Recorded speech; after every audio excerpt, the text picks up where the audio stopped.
जादुई तोता। एक छोटे से गांव में एक गरीब परिवार रहता था। उस परिवार में रामू और उसकी बीवी सीता उसके बेटे चिंटू के साथ रहते थे। उसी गांव में एक तोता भी रहता था। उसका नाम था रघु। वो किस्मत का धनी था। जहां भी जाता वहां किसी भी चीज की कमी नहीं पड़ती थी। एक दिन रघु उड़ते उड़ते उस गरीब परिवार के घर गया।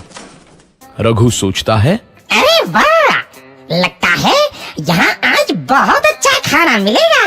मैं पेट भर के खाऊंगा। वो एक कटोरी में रखे अमरूद देखता है। अरे वाह, अमरूद मुझे तो ये बहुत पसंद है। मैं तो इसे पेट भर के खाऊंगा। रघु तोता अमरूद खाने ही लगता है। तभी सीता रघु को अमरूद खाते देखती है तो गुस्सा हो जाती है और उसे वहां से भगा देती है।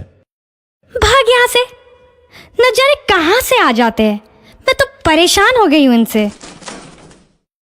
सीता के भगाने के बाद रघु चुपचाप से एक कोने में रहता है। धीरे धीरे उस परिवार की बरकत होने लगती है। एक दिन रामू और सीता खाना खाते वक्त बातें करते हैं। आजकल हमारी बहुत तरक्की हो रही है, काम भी अच्छा चल रहा है। रामू कहता है। इस पर सीता कहती है, सच कहा, भगवान हमेशा ऐसे ही हम पर मेहरबान रहे।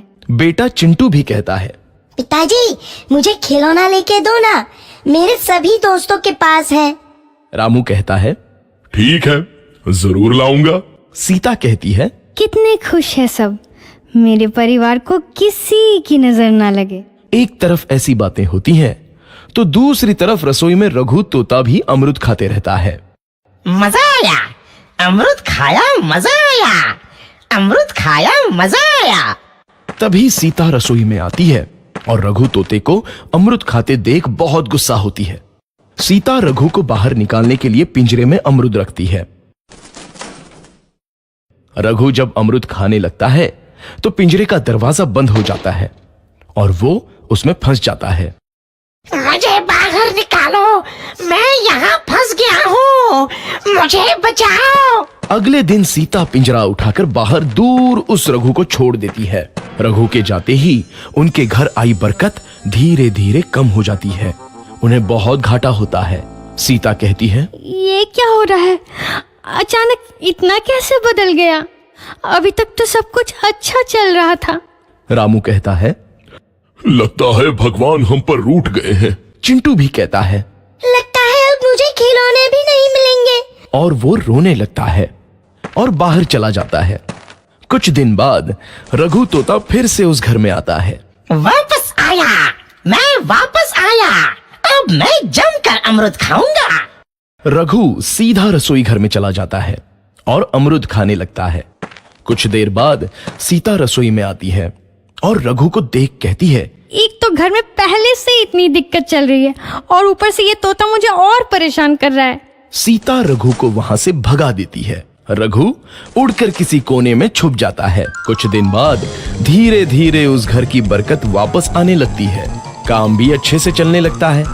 एक रात जब रघु तोता अमरूद खाने जाता है तो पिंजरे में फंस जाता है। ये लोग आखिर चाहते क्या हैं? एक तोते को शांति से अमरूद खाने क्यों नहीं देते? मैं कौन सा चोरी कर रहा हूँ? बस अमरूद ही तो खा रहा हूँ। तभी रामू वहां आता है और पिंजरे में रघु तोते को देख उसे बाहर छोड़ देता है। ये तोता भी कितना जिद्दी है, बार बार वापस आ जाता है। जैसे ही रामू रघु को छोड़ देता है, अगले दिन से फिर से उनके घर की बरकत जाने लगती है। काम में घाटा होता है। किसी को समझ नहीं आ रहा था कि ऐसा क्यों हो रहा है। रघु तोता घर आता है तो अचानक बरकत आती है और जब रघु तोता को बाहर निकालते हैं तो बरकत चली जाती है। एक दिन सीता रघु तोते के घर आने और बाहर जाने की स्थिति पर नजर रखती है। ये तोता जब भी घर आता है तो घर में बरकत आती है और जैसे ही ये घर से बाहर जाता है तो उसी के साथ बरकत भी चली जाती है। कहीं ये जादुई तोता तो नहीं है? अगली बार जब ये तोता घर आएगा तो मैं इसे कहीं नहीं जाने दूंगी। सीता रघु का बहुत इंतजार करती है लेकिन रघु तोता दोबारा उस घर में कभी नहीं आता।